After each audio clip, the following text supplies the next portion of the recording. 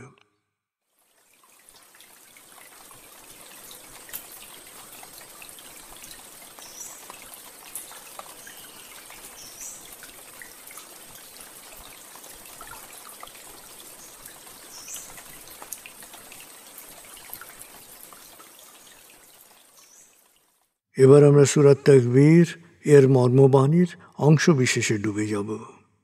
তারপর ডুবে যাব আজকের জন্য নির্ধারিত সূরার তেলাওয়াত ও মর্মবাণীতে। 81 সূরা তাকবীর। দয়াময় মেহেরবান আল্লাহর নামে। যখন সূর্য অন্ধকারে ঢেকে যাবে, যখন তারকারাজি নিজেদের আলো হারাবে, যখন পর্বতমালা মরীচিকার ন্যায় উধাও হবে, যখন পূর্ণ গর্ভবতী উটনী পরিত্যক্ত হবে, যখন সকল বন্য পশুকে একত্র করা হবে, যখন সমুদ্রের জলরাশি স্ফীত হবে, যখন দেহে আবার আত্মা সংযুক্ত হবে, যখন জীবন্ত কবর দেয়া শিশুকন্যাকে জিজ্ঞেস করা হবে কি অপরাধে তাকে হত্যা করা হয়েছিল, যখন প্রত্যেকের আমলনামা দেখানো হবে, যখন আকাশের আবরণ সরানো হবে, যখন জাহান্নামের আগুন গনগনে লাল করা হবে, যখন জান্নাতকে দৃশ্যমান করা হবে, সেদিন প্রত্যেকেই জানতে পারবে কি পরিণতির জন্যে সে নিজেকে প্রস্তুত করেছে, বুঝতে পারবে কি করা উচিত ছিল আর কি করা উচিত হয়নি।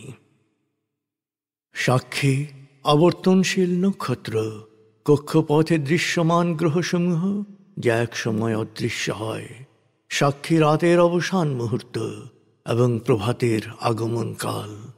নিশ্চয়ই এই কোরআন আরশের সার্বভৌম অধিপতির নিকট উচ্চ মর্যাদা সম্পন্ন সম্মানিত রসুলের মুখ নিঃসৃত, যার কথা অবশ্যই বিশ্বাসযোগ্য ও মানা উচিত।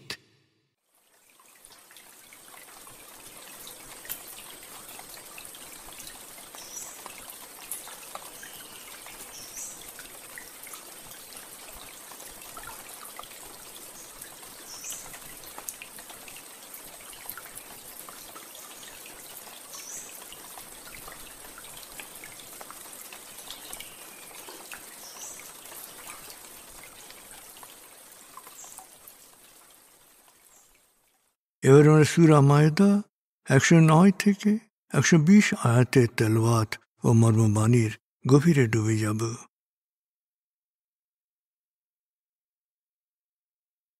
5 সূরা মায়দা।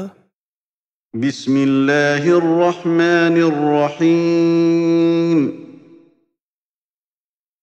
يوم يجمع الله الرسل فيقول ماذا أجبتم قالوا لا علم لنا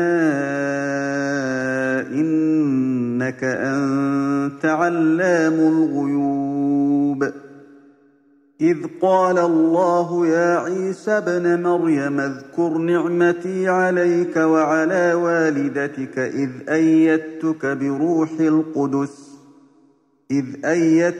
بروح القدس تكلم الناس في المهد وكهلا وإذ علمتك الكتاب والحكمة والتوراة والإنجيل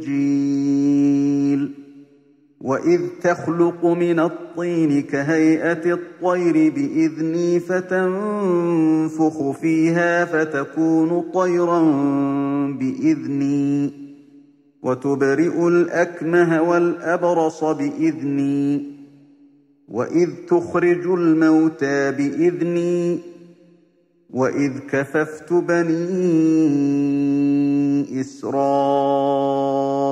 عنك إذ جئتهم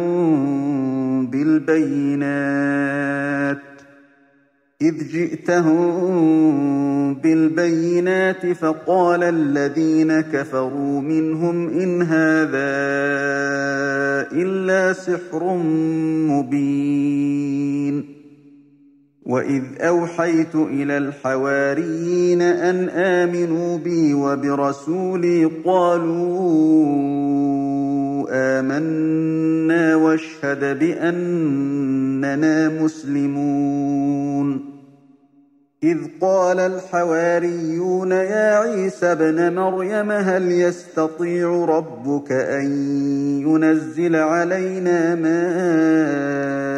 مائدة من السماء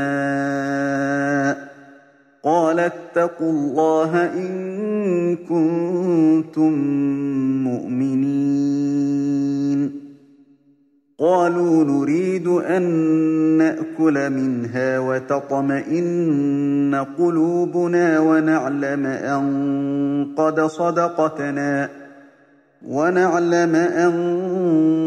قد صدقتنا ونكون عليها من الشاهدين قال عيسى ابن مريم اللهم ربنا أنزل مائدة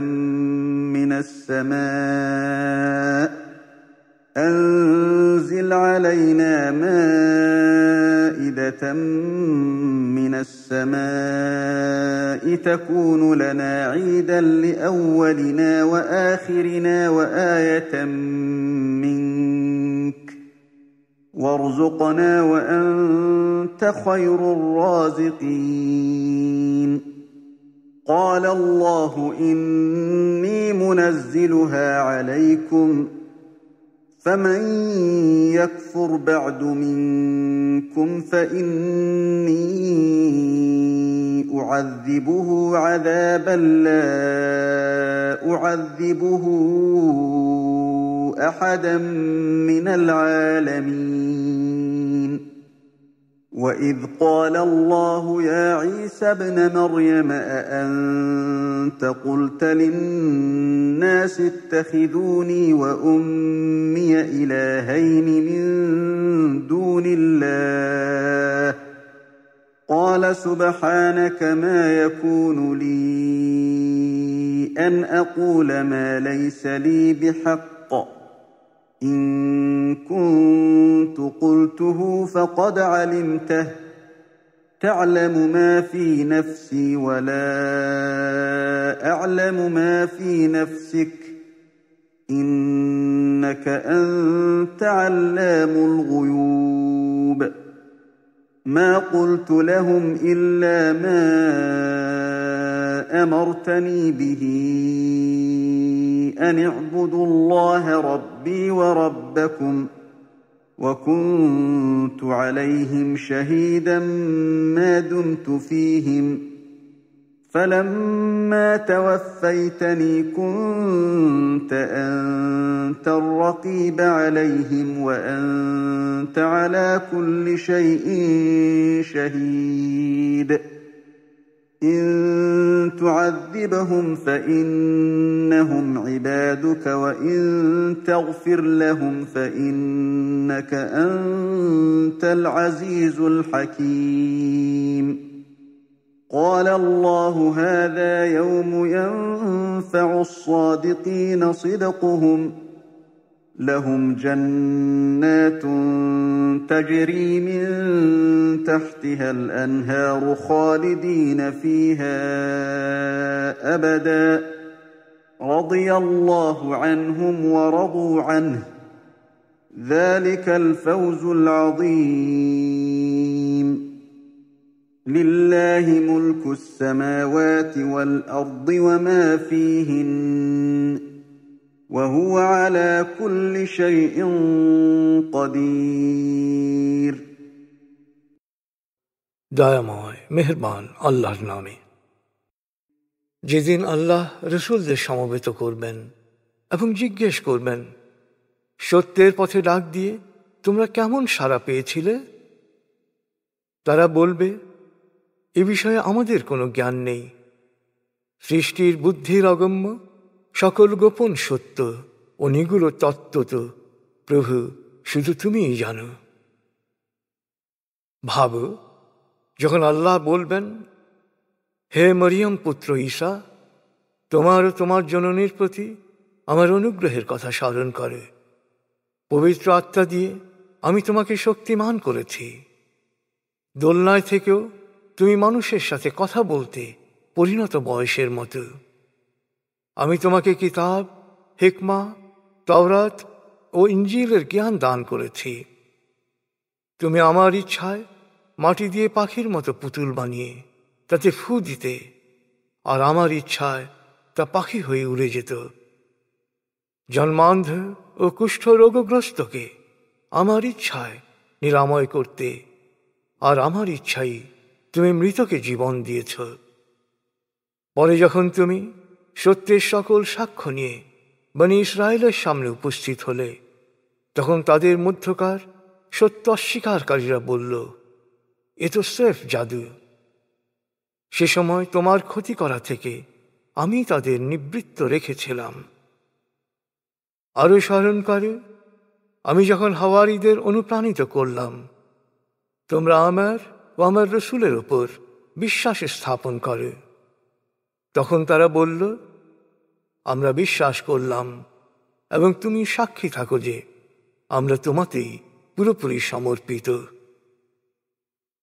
স্মরণ করো, হাওয়ারীগণ বলেছিল, হে মরিয়ম পুত্র ঈসা, তোমার প্রতিপালক কি আমাদের জন্য আকাশ থেকে পাত্র ভরা খাবার পাঠাতে পারবে? তখন ঈসা বলল, যদি তোমরা সত্যিকার বিশ্বাসী হও তবে আল্লাহর শক্তি সম্পর্কে সচেতন থেকো। তারা বলেছিল, আমাদের ইচ্ছা শুধু এই যে সে পাত্র থেকে আমরা কিছু খাব এবং তাতে আমাদের চিত্ত পরিতৃপ্ত হবে, আর আমরা নিশ্চিত হতে পারব যে তুমি আমাদের কাছে সত্য বলেছ। আমরা এই সত্যের সাক্ষী হতে চাই। মরিয়ম পুত্র ঈসা তখন বলল, হে আল্লাহ, হে আমাদের প্রতিপালক, আকাশ থেকে আমাদের জন্য পাত্র ভরা খাবার প্রেরণ করো। এ হবে আমাদের সবার জন্যে আনন্দের উৎস এবং তোমার কাছ থেকে প্রাপ্ত সত্যের নিদর্শন। তুমি সবাইকে রিজিক প্রদান করো, তুমি সর্বোত্তম রিজিক দাতা। উত্তরে আল্লাহ বললেন, নিশ্চয়ই আমি তোমাদের কাছে পাত্র ভরা খাবার পাঠাব, কিন্তু এরপর তোমাদের মধ্যে কেউ সত্য অস্বীকার করলে এমন শাস্তি দেব যা দুনিয়ার কাউকে দেইনি।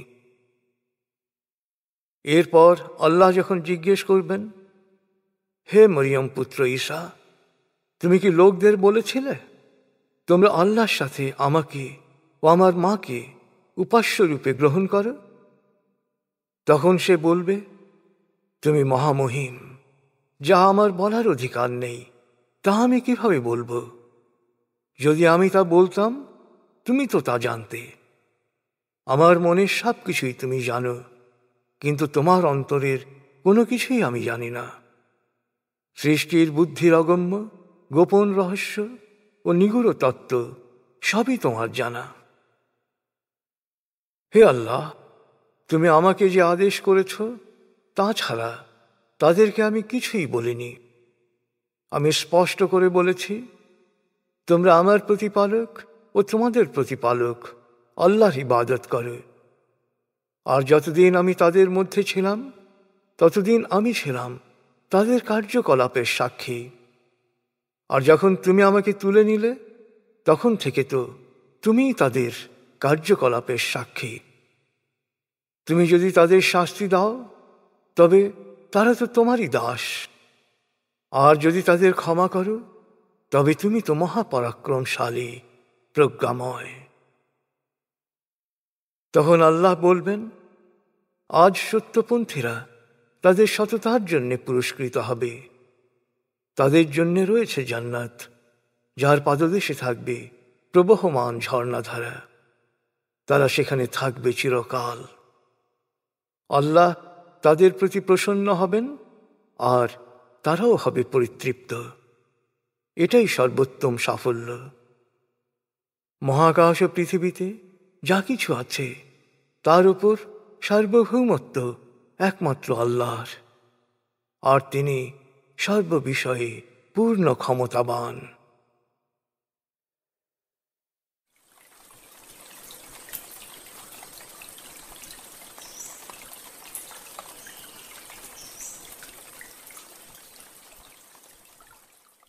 আপনি এতক্ষণ মর্মবাণীর গভীরে ডুবেছিলেন। এবার আপনার মনে মর্মবাণীর যে বিষয়গুলো দাগ কেটেছে সেই বিষয়গুলোর ভাবনায় ডুবে যান।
এবার আমরা জিকির ও দোয়ার গভীরে ডুবে যাব।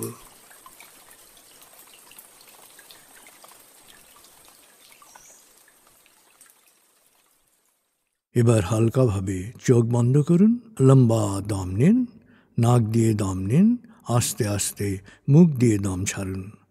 দম নেবেন পেটে, ছাড়বেন মুখ দিয়ে। দম নেওয়ার চেয়ে দম ছাড়তে সামান্য বেশি সময় নিন।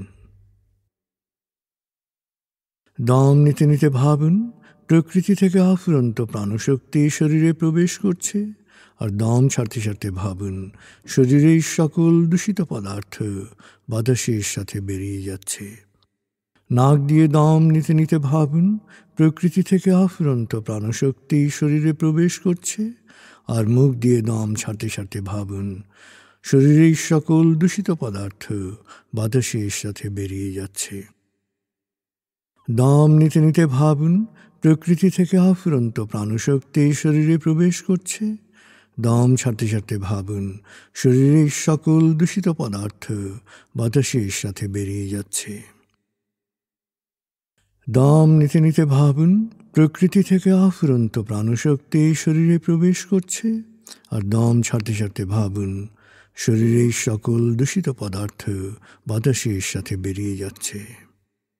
দম নিতে নিতে ভাবুন প্রকৃতি থেকে আফুরন্ত প্রাণশক্তি শরীরে প্রবেশ করছে, আর দম ছাড়তে ছাড়তে ভাবুন শরীরের সকল দূষিত পদার্থ বাতাসের সাথে বেরিয়ে যাচ্ছে। এবার দম স্বাভাবিক হতে দিন। স্বাভাবিকভাবে নাক দিয়ে দম নিয়ে নাক দিয়ে দম ছাড়ুন। আপনার অঙ্গ শিথিল ও নিষ্প্রাণ হয়ে আসছে। এবার নাক দিয়ে ধীরে ধীরে দম নিয়ে বেশ সময় নিয়ে ধীরে ধীরে নাক দিয়ে দম ছাড়ুন। দম নেওয়ার চেয়ে ছাড়ায় সময় একটু বেশি নিন। ধীরে ধীরে দম নিন, ধীরে ধীরে দম ছাড়ুন। ধীরে ধীরে দম নিন, ধীরে ধীরে দম ছাড়ুন। ধীরে ধীরে দম নিন, ধীরে ধীরে দম ছাড়ুন। ধীরে ধীরে দম নিন, ধীরে ধীরে দম ছাড়ুন। ধীরে ধীরে দম নিন, ধীরে ধীরে দম ছাড়ুন। এবার দম স্বাভাবিক হতে দিন। আপনি এখন দম খেয়াল করুন। বাতাস নাক দিয়ে ফুসফুসে প্রবেশ করছে, আবার বেরিয়ে আসছে। আপনার পুরো মনোযোগ নাকে দমের প্রবেশ পথে দিন। বাতাস স্বাভাবিক যাওয়া আসা করুক, আপনি শুধু দম খেয়াল করুন।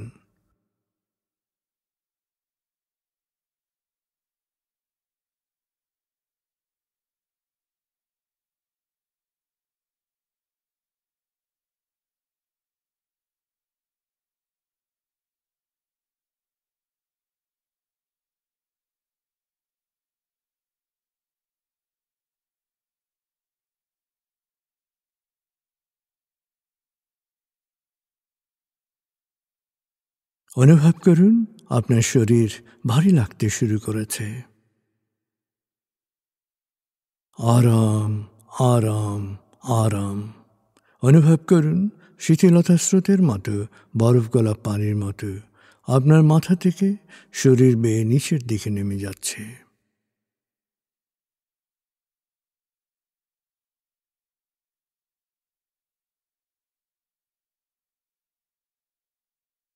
আপনি এখন পুরোপুরি শিথিল। শিথিলায়নের গভীর স্তরে প্রবেশ করেছেন আপনি। আপনার ব্রেন ওয়েভ বিটা স্তর থেকে নেমে গেছে আলফায়। মনের বাড়ির পথে আপনি এখন আলফা স্টেশনে এসে পৌঁছেছেন। এই স্টেশনে আপনার জন্য রয়েছে বিশেষ ওয়েটিং রুম। আলফা স্টেশন থেকে আপনি এখন মনের বাড়িতে যাচ্ছেন। আমি গণনা শুরু করছি। 19,